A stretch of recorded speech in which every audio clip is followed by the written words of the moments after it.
धागो कारो कंद में तू बद वटाए यार हो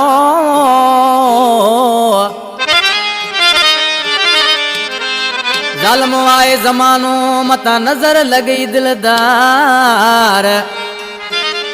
आई सुनो तू सरकार अजीब अब्दुल वाहिद शाह जे नंढड़ो गुलाम हुसैन शाह तालब शाह जी दिला अब्दुल गनी हजम मुझो दादा उस्तादा सैलानी प्रोडक्शन के तावन में असांजा प्यारा मानू रोशन अली रायमो ड्राइवर नज़ीर रायमो परवेज अमन दल इम्तियाज दल इरफान जान सांद जी फरमाशा प्यारा दोस्तों ही नंबर कारूं जर प्रोडक्शन में कया तो इंशाल्लाह सभी दोस्तन के पसंद ईंदो अली अकबर तव्हांजे सामूं आज निमाण जी पंहिंजे बाबू जे नाले चे पियो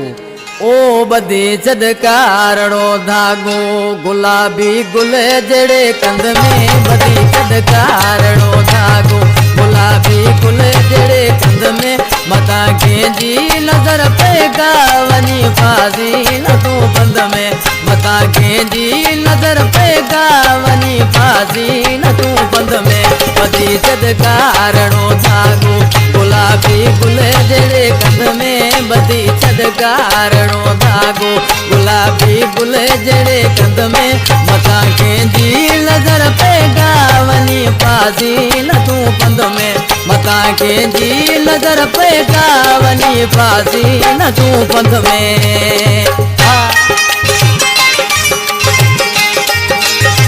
नगर बेंजरा जाऊंगा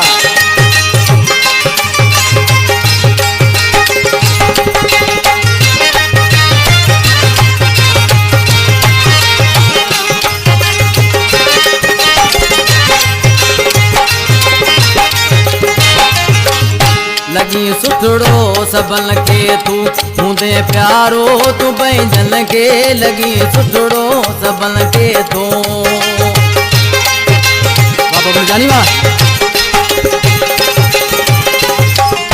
लगी सुठड़ो सबन के तो हूंदे प्यारो तू बैंजन के लगी सुठड़ो सबन के तो हूंदे प्यारो तू बैंजन के असां ॻाल्हियूं विञाए तू वञी पइजी वॾी जंग में असां ॻाल्हियूं विञाए तू वञी पइजी न वॾी जंग में वॾी चदकारणो धागो गुलाबी गुल जड़े कंद में बदी चदकारणो धागो गुलाबी गुल जड़े कंद में मता जी नजर पेगा वनी फासी न तू पंद में मता जी नजर पेगा वनी फासी न तू पंद में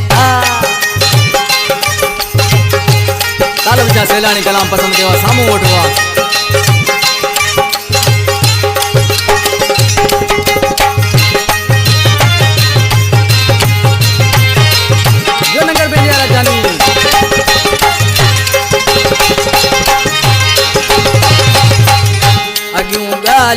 किथे आहिन ज़माने में रहियो छाए अॻियूं ॻाल्हियूं किथे आहिन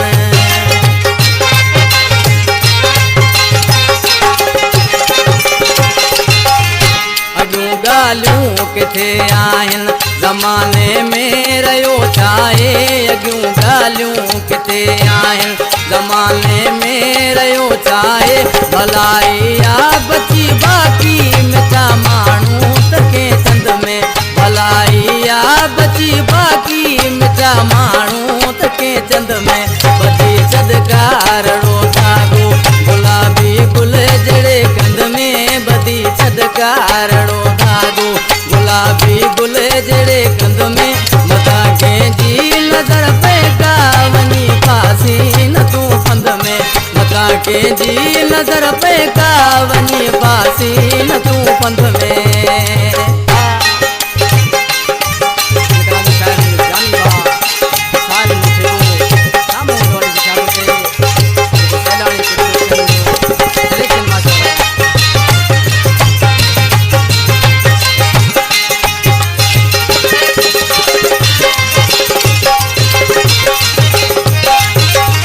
लिखल साहिब दिने जाई अगर गाना तो गाई दे लिख लिखियल साहिब दिने जाई।